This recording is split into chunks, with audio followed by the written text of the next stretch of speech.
Le 14 novembre 2016, Armel et Eyal, invités par le comité BDS France 34, sont venus à Montpellier présenter leur livre « Un boycott légitime pour le BDS universitaire et culturel de l'État d'Israël ». Quel lieu plus légitime que la place de la Comédie pouvait-il offrir le cadre d'une interview? En effet, c'est sur cette place que se mène depuis plus d'1 an une véritable bataille pour la liberté d'expression et d'opinion du comité BDS France 34. Les interdictions de stand et les convocations pour audition à la police se multiplient, mais le comité BDS France 34 est toujours là, présent sur cette place. Il a d'ailleurs déclaré « Ils ne nous feront pas taire ». Merci à Armel et Eyal pour leur soutien. On y va. Pourquoi avez-vous écrit ces livres alors? Ce livre s'inscrit dans le cadre de la réponse à l'appel à la solidarité émis par la société civile palestinienne en 2005 pour le boycott, les désinvestissements et les sanctions, BDS. Et c'est dans le cadre de cette campagne BDS que nous avons voulu éclaircir les questions particulières du boycott de la culture et des universités israéliennes. Si nous avons choisi de concentrer un livre, de dédier un livre à ces volets de boycott, c'est parce qu'il nous paraît, à travers de ce que nous avons lu et entendu dans les autorités israéliennes, qu'il s'agit là d'un enjeu majeur. Le président israélien déclare « Les boycotts universitaires est une menace stratégique de premier ordre ». Pourquoi menace stratégique de premier ordre, sachant que jusque-là c'était l'Iran la menace stratégique? Parce que les boycotts universitaires et culturels d'abord avancent d'une façon très importante dans le monde. Malheureusement ce n'est pas encore le cas en France, mais nous espérons que ça viendrait. Mais surtout parce que c'est un enjeu, parce qu'il vient se opposer à une stratégie établie par les gouvernements israéliens depuis 15 ans, c'est la mise en avant de la culture et de l'université dans les cadres des opérations de marketing de l'État d'Israël, c'est-à-dire des blanchissements, si vous voulez, et de la création d'une vitrine qui va venir se opposer à l'ascension de ces boycotts. Donc, nous avons écrit ces livres dans l'idée à la fois d'apporter des réponses, de donner des arguments, mais surtout de rappeler cet acte de solidarité appelé par les Palestiniens qui est fondamental dans le cadre de la campagne, parce que s'il y a aujourd'hui des produits qu'on peut les considérer hautement nationaux, seront justement la culture, les sports et l'université. Vous dites dans ce livre que l'État israélien a monté une vaste opération de marketing destinée à promouvoir un produit, Israël, dont l'image, qui doit plaire aux Occidentaux et aux Européens en particulier, est à 1000 lieues de ce qu'est et de ce que fait Israël dans la réalité. Qu'est-ce qui vous permet de dire ça? Pour la rédaction de ce livre, on s'est basé principalement sur des documents israéliens officiels et non officiels, ainsi que des documents sionistes. Et c'est à travers ces documents qu'on a découvert la vaste opération de marketing destinée à vendre à l'étranger, à la destination des populations occidentales, une image idéalisée d'Israël qui s'avère être en totale contradiction avec la réalité du pays. Il faut savoir que le gouvernement israélien, depuis la création de l'État en 1948, a à sa disposition un bureau gouvernemental qui s'appelle la Hasbara, ce qui signifie explication en hébreu, basé sur la conviction des autorités israéliennes que si Israël n'est pas apprécié à l'étranger, c'est parce qu'il est mal compris, parce que le pays est mal compris et que donc ce dispositif gouvernemental de la Hasbara produit et diffuse des éléments d'explication censés justifier les politiques du pays. Face aux images, en particulier les images transmises à partir de la deuxième intifada à travers le monde sur cette nouvelle plateforme à l'époque qui était Internet, le gouvernement israélien s'est rendu compte qu'il avait un problème, un nouveau problème, un problème d'image. Et il a réagi en couplant à la Hasbara traditionnelle des méthodes de marketing destinées à promouvoir le pays à travers de nouvelles méthodes. Je vous lis un petit extrait de cette donc, nouvelle diplomatie publique israélienne, essentiellement basée sur l'énergie créative. C'est le slogan utilisé par la campagne, donc la culture et les universités israéliennes. Le directeur général du ministère des Affaires étrangères, Nissim Ben-Chetrit, définit le rôle de son bureau. Utiliser les productions culturelles israéliennes pour atteindre les objectifs politiques de l'État d'Israël. C'est d'autant plus nécessaire face aux défis auxquels doit faire face l'État d'Israël, confronté à l'expansion des actions de délégitimation et de boycott. Utiliser la culture israélienne comme un reflet positif de l'État d'Israël est un moyen pour développer et renforcer des liens diplomatiques. Pour nous, renforcer une image positive d'Israël est un but en soi. C'est ainsi qu'en 2009, juste après les attaques militaires sur Gaza, le vice-directeur général du ministère des Affaires étrangères déclare « Nous allons envoyer à l'étranger des romanciers et des écrivains connus, des compagnies théâtrales, des expositions. On montrera ainsi un plus joli visage d'Israël pour ne plus être perçu dans un contexte de guerre. »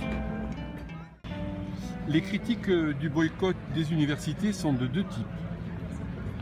Il y a une critique d'ordre général qui repose sur une image de moins en moins vraie des universités, compte tenu de la privatisation accélérée de celles-ci, c'est-à-dire que les universités sont le lieu de la production des savoirs, de la recherche, des lieux indépendants, des enjeux politiques où règne la liberté d'expression, etc.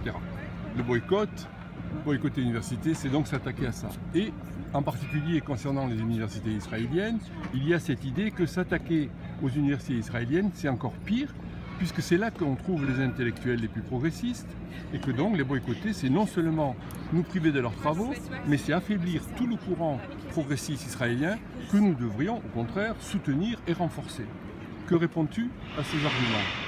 Je pense que l'idée que l'université israélienne est un bastion de progressisme et de recherche libre en fait partie justement de méthodes de la propagande israélienne diffusée par les forums de la Hasbara, c'est-à-dire ces dispositifs de propagande. L'université israélienne est loin de l'image qui est donnée à l'étranger. L'université israélienne, et nous le disons à travers leurs propres documents, est un auxiliaire de la recherche militaire.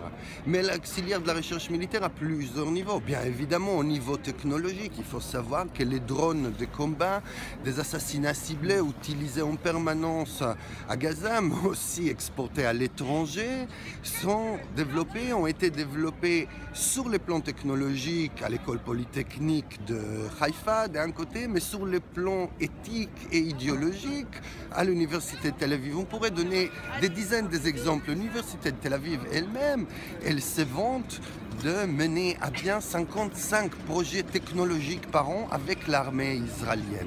Mais l'université israélienne n'intervient pas seulement dans la recherche technologique, elle intervient à plusieurs niveaux. D'un côté, sur les priorités des recherches nationales, si ce serait l'archéologie ou l'histoire, c'est-à-dire renforcer l'idéologie sioniste, mais aussi sur des domaines qui nous concernent d'une façon accru à l'étranger, qui est par exemple le travail qui est fait dans les départements de philosophie, en éthique ou dans le département de droit, dans lesquels il y a des chercheurs souvent issus de l'armée, devenus militaires à la retraite, qui travaillent pour changer les droits internationaux à ce qu'ils appellent l'adapter, les droits internationaux, les droits de la guerre et les droits de l'homme, pour les adapter aux réalités de la guerre aujourd'hui contre le terrorisme. C'est-à-dire qu'Israël développe, et je pourrais peut-être carrément citer un extrait qui est ce qui dit Abraham Katsir, professeur de physique et fondateur d'un groupe de recherche, de grands groupes de recherche de physique à l'université de Tel Aviv. Il dit: chacun de nous est à la fois citoyen israélien et actif dans les domaines militaires. Je suis un universitaire, j'ai fait mon service militaire et j'ai travaillé plusieurs années pour Rafael, les plus grands groupes industriels militaires israéliens. Toutes ces choses mises ensemble font que nous aidions mutuellement, ce qui n'existe pas ailleurs. J'ai voyagé aux États-Unis, dit-il, et en Europe, et là-bas, il y a une déconnexion entre les groupes de travail universitaire et l'armée. Ils détestent l'armée. Je pense que si nous réussissons, c'est parce que nous nous soutenons beaucoup. Et ça, c'est quelque chose de très important, c'est-à-dire l'universitaire israélien est d'abord un militaire au service de l'armée, les directeurs de grands centres de recherche. Si ça serait dans les domaines militaires, mais ce serait des domaines stratégiques, mais aussi dans des domaines qui sont l'histoire, etc. On trouve d'une façon massive dans les conseils d'administration, dans les directions de centres de recherche, des militaires à la retraite. Je pourrais citer par exemple les chargés des relations internationales de l'Université hébraïque de Jérusalem, ancien chef de Shin Bet, les services secrets israéliens, célèbre pour les surveillances des populations, la torture, les arrestations illégales, etc. Donc l'embriquement entre l'université israélienne d'un côté et les appareils d'État, si ce serait les appareils d'État de propagande, les appareils d'État militaires, etc., fait que l'université israélienne n'est pas en réalité une université qui est libre, qui a une indépendance de recherche, et les boycotts, il vient justement pour jeter un pavé dans cette vitrine construite de progressisme israélien. Alors évidemment, on nous pose souvent cette question qui est, mais il y a quand même ces chercheurs israéliens, ces noms qu'on connaît, ces noms progressistes, etc. Eh bien, il faut dire une chose d'une façon très claire là-dessus. Si on prend l'exemple de l'unique pétition jamais lancée à travers les universitaires israéliens, 9000 universitaires actifs et à la retraite, les demandons de signer une pétition simplement sur la défense de la liberté de circulation des universitaires palestiniens. Une pétition qui n'apparaît ni les mots occupation, ni territoire occupé, etc. Eh bien, sur cette pétition, vous voyez, à 9000 personnes, 407 personnes ont signé. C'est-à-dire moins de 5%. L'université israélienne n'est pas un bastion de progressisme. L'université israélienne est une vitrine dans laquelle on met le progressisme pour justement créer une situation dans laquelle on dira il ne faut pas boycotter ce progressisme.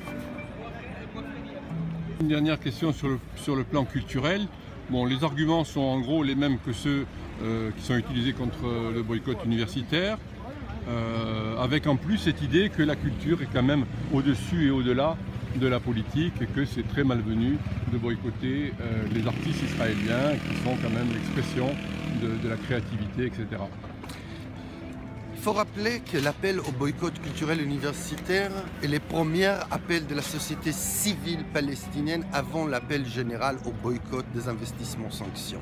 Il a été émis en 2004. Il a été émis en 2004 par les groupes palestiniens issus à la fois de l'université, de la culture palestinienne, etc., dans lesquels a été émis non pas seulement à l'appel à la solidarité internationale, mais aussi de directives de comment il faut agir dans le cadre de ces boycotts, qui est les boycotts universitaires et culturels. Eh bien, une chose doit être claire. Le boycott est un appel au boycott des institutions culturelles israéliennes et les boycotts de la promotion de la culture israélienne à l'étranger. Il ne s'agit donc pas de boycotter des individus, des artistes ou des universitaires à titre individuel. Il s'agit de les boycotter seulement dans les cadres qu'ils se prêtent à l'appareil de la propagande. On pourrait prendre l'exemple de justement les actions de boycott qui sont menées ici par les groupes BDS 34 dans les cadres de festivals de la danse, au festival de cinéma qui se déroule à Montpellier, les festivals de cinéma méditerranéen. Eh bien, les actions ont été menées quand l'ambassade d'Israël, à travers la personne des consuls d'Israël chargés des affaires culturelles, était présent dans les festivals, les actions de boycott ont eu lieu. Quand des films israéliens, l'année dernière par exemple, ont été montrés dans ces mêmes festivals sans la présence, cette année sans la présence, l'année 2016, sans la présence de l'ambassade d'Israël, eh bien ils n'étaient pas boycottés. Ça montre aussi d'un côté la sophistication des groupes de boycott eux-mêmes et surtout comment on suit l'appel palestinien et ses directives. Il s'agit, et je le répète, non pas de boycotter des individus, mais boycotter ces individus qui se prêtent à l'appareil de propagande et boycotter toute manifestation, quelle qu'elle soit, qui donne place aux autorités israéliennes, à la fois à travers leur soutien, si ce serait un soutien financier, un soutien symbolique, un soutien des billets d'avion, ou par la présence. Et ça, c'est quelque chose qui est extrêmement important, parce que si on considère la production culturelle israélienne, celle qui est exportée à l'étranger, dans les deux domaines importants qui sont la littérature et le cinéma, on pourrait aussi citer la danse, mais prenons l'exemple de la littérature et du cinéma, si on constate la production à partir de ce qui est exporté, on a l'impression qu'il s'agit d'une production progressiste. On pourra se demander, mais comment ça se fait qu'une société qui a soutenu à 85% par exemple l'attaque meurtrière sur Gaza en été 2014 produit des films comme Valse avec Bachir ou des auteurs comme David Grossman et Amos Oz? Eh bien c'est simple, il suffit de regarder ces films et voir qu'au fond, leur critique n'est pas vraiment de la critique radicale des systèmes, mais au contraire, il s'agit de humaniser les soldats israéliens et mettre en premier lieu, par exemple, l'Israélien lui-même comme la victime principale. C'est-à-dire cette célèbre phrase qui est « Nous pardonnerons pas aux Arabes de transformer nos enfants en assassins », phrase dite par Golda Meir. Eh bien, la mise en avant de cette culture soi-disant progressiste représentée par des figures comme Amos Oz ou Amos Gitaï, que nous connaissons bien à l'étranger, joue le rôle de justement ces paravents progressistes dans lesquels brouillent les cartes et donnent l'impression d'être représentatifs de cette culture israélienne. Mais il faut savoir qu'il s'agit de la culture à l'export.